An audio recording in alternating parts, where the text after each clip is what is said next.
Now, I don't know how you work this out because there's a dry weight and there's a wet weight. So what I've just done, I've soaked these for about 18 hours and they are really puffed up and fresh, and they physically take up the space of 30 centilitres of water.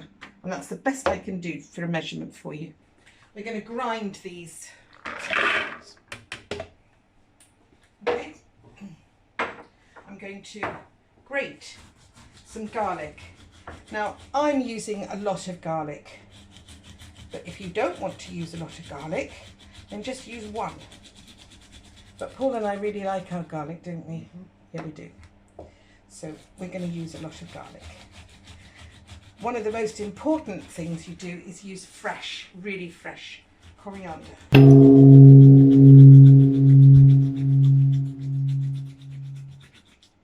And I'm going to add a couple of dry spices that are ground. Coriander and cumin. Most Middle Eastern dishes will use these two. So we will be using these two. Okay, I'm going to add this to the chickpeas, so they stand a chance of being ground up at the same time. And it won't work very well if I don't crunch it up a bit beforehand. It'll just spin itself into a knot. More likely plait it than chop it. So I'm going to do this as well. Okay. Now you can see that's a very big handful. And you need that to give it the light freshness. And in fact, I'm going to be adding some more of the stalk as well. Meanwhile, I've got this little pan here, and that's got some olive oil ready to fry. And I do fry it in extra virgin because it does taste better. And then I do throw it away afterwards. Now, I'm going to add a little bit of this. I suppose you would say about a teaspoon. This is the coriander, not too much of the coriander, it's a bold flavour, but the cumin, quite a bit. So I would say 2 teaspoonfuls. Okay, that's it. That's all you're trying to do. As an optional extra, you may want to add something like lemon rind or whatever you fancy, but that's the basis.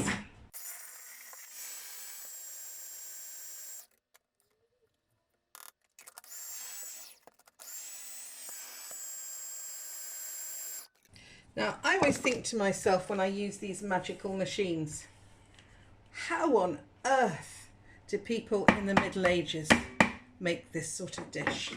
And it has been around a long, long time. Now you can see it has the consistency of couscous. Now you have a choice at this stage, an interesting choice, but nevertheless choice.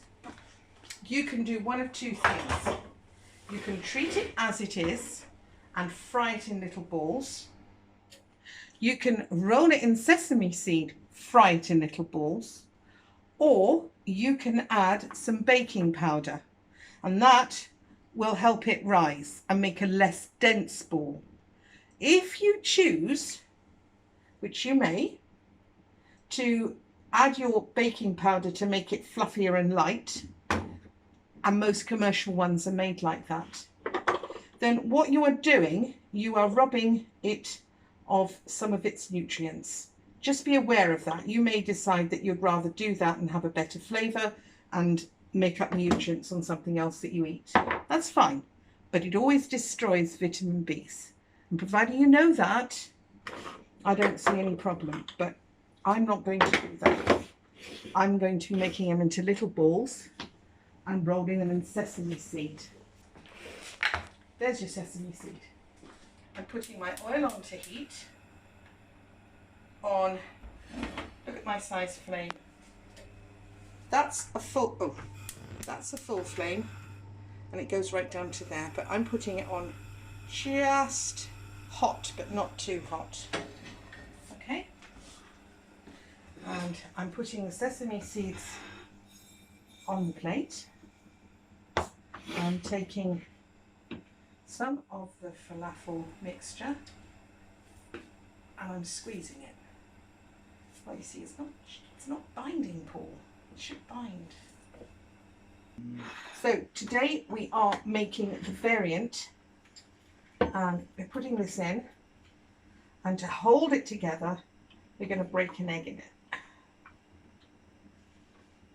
which means you can have more of this wet mixture. Okay. Makes some wonderful things, don't they? Salt.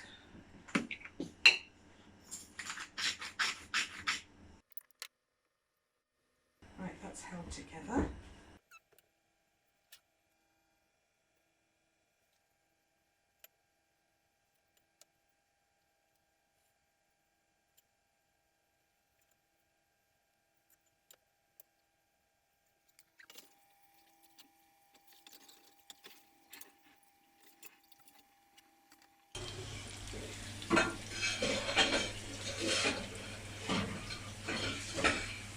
Right, I'm turning them over.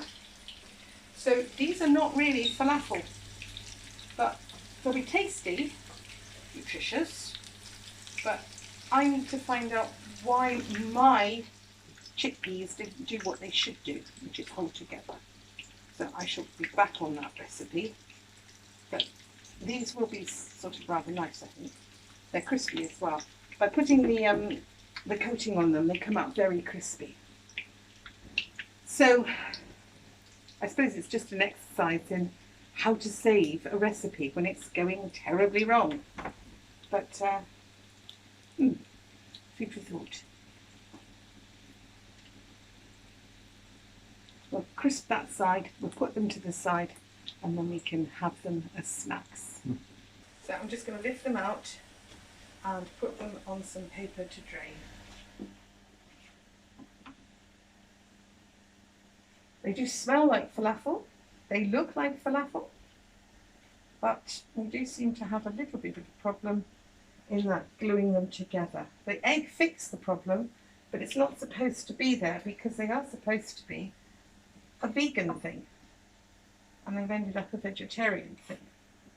That wasn't my aim, but we'll see.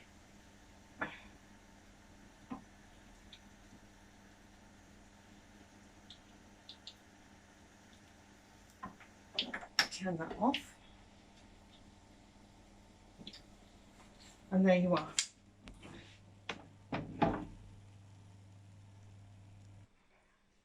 Yeah, I've drenched it in a really nice lemon, and listen,